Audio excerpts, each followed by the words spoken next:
Hi children, welcome back to our class. In previous class, we have learned that modes of nutrition in plants. What is nutrition? The process of obtaining food is called nutrition. Then we have to study different types of nutrition. Then autotrophic mode of nutrition and heterotrophic mode of nutrition. Autotrophic mode of nutrition means plants make their own food by the process of photosynthesis. That means self-preparing food. Heterotrophs means organisms which cannot prepare their food and take out from green plants or animals are called heterotrophs. And this mode of nutrition is called heterotrophic mode of nutrition. Then heterotrophic plants have no chlorophyll. What is chlorophyll? Green plants have a pigment, green pigment called chlorophyll. Heterotrophic plants have no chlorophyll. They cannot make their food. They depend on other plants or trees. Then today we have to study heterotrophic nutrition involves parasitic, insectivorous, saprophytic and symbiotic. Now let us talk about parasitic. These plants have no chlorophyll. It absorb ready-made food from plants. It does not have chlorophyll. It takes ready-made food from the plant on which it is climbing. Example, Cuscuta, locally called amarbel. Cuscuta called amarbel. These plants have a yellow color and tubular structure. It is twinning with the other plants or trees. In your textbook figure 1.5, Cuscuta amarbel on host plant. This yellow color is Cuscuta plant. Then it is climbing on tree. The plant on which it climbs is called host. That means host. Host means in which plant is climbing is called. Example, then Cuscuta.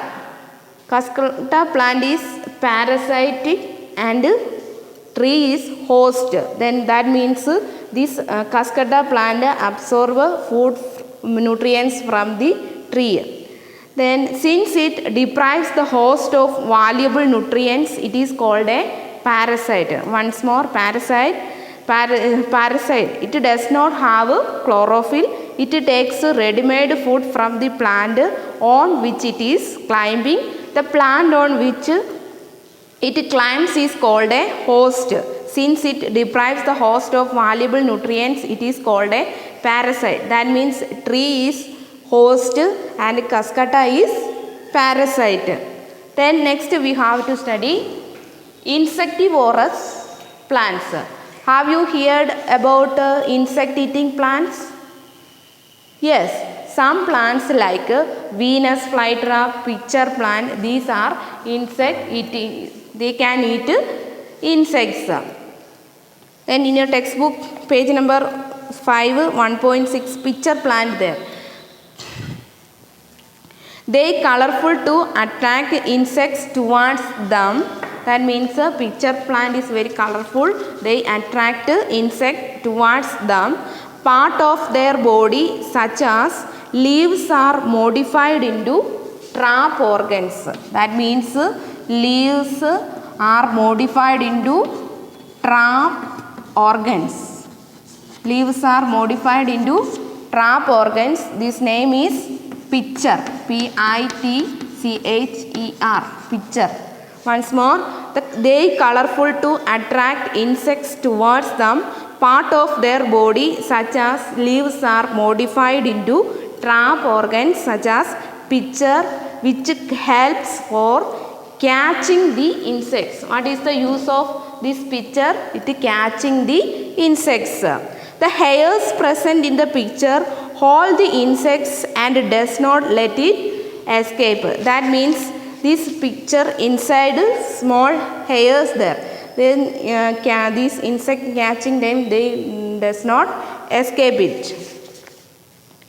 The hairs present in the picture hold the insect and does not let it escape. With the help of digestive enzymes, they digest the food and obtain nutrients from it. This picture inside the digestive juices there, they digest the food and obtain nutrients from the plants. Such insect eating plants are called insect eating plants or insectivorous plants. Example, picture plant. Picture plant. Insectivorous example, picture plant. Then next we have to discuss saprophytic. Saprophytic nutrition means the mode of nutrition in which organisms take in nutrients in solution form from dead and decaying matter. That means saprophytic food is dead and decaying matter. Dead and decaying matter.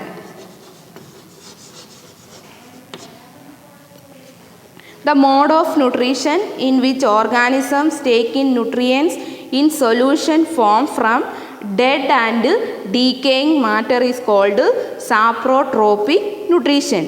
Plants which use saprotropic mode of nutrition are called saprotropes. Example, fungi also grow on pickles, leather, clothes and other articles that are left in hot and humid weather for long time. That means example of saprophytic means fungi. Fungi grow on dead and decaying matter of the substance. Example, bread mold, pickles, leather, etc.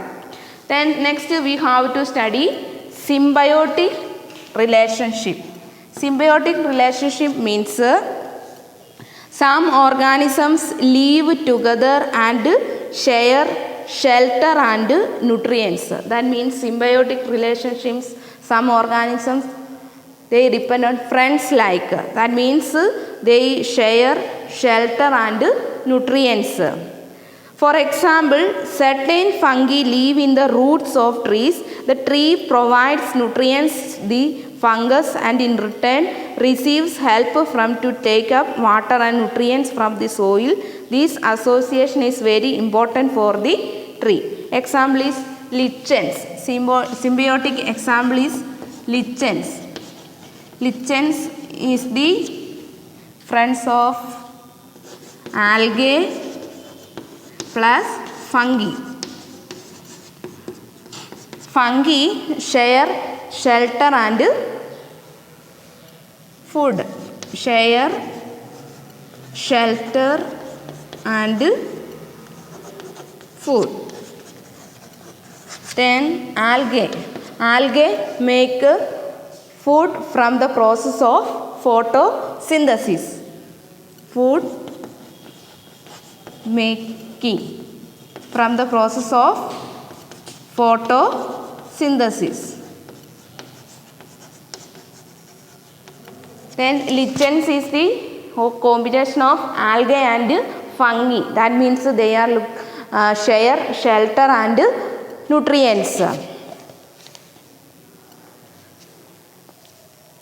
Then in organisms called lichens, a chlorophyll containing partner which is an algae and fungus live together.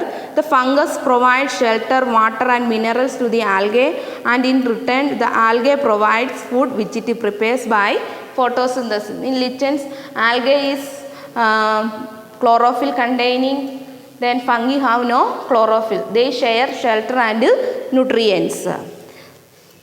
Then once more, then you have to today we have to study heterotrophic nutrition include parasitic, insectivorous and saprophytic and symbiotic. Parasitic means they depend on other plants or trees. Example, cascata or amarbel, which tree is climbing, that tree is called host. Then next is insectivorous. Insectivorous means insect eating plants. Example, pitcher plant and Venus flytrap.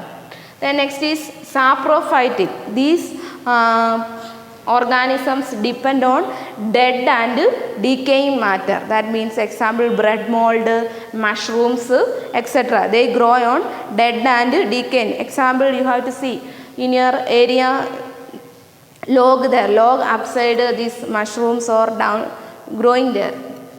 Then next is symbiotic relationship. This relationship including they share shelter and minerals, nutrients and water. Example, lichens. Lichens, algae and fungi. Algae contain chlorophyll, but fungi have no chlorophyll. They share food and shelter. Then next is how nutrients are replenished in the soil. That means how to nutrients important in soil. Example, we have to add manure and fertilizers in soil. What is manure?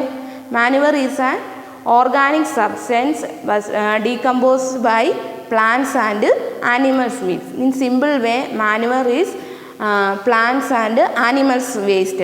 Fertilizer means they have chemical nutrients there. When fertilizers and manures contain plant nutrients such as nitrogen, potassium, phosphorus, etc.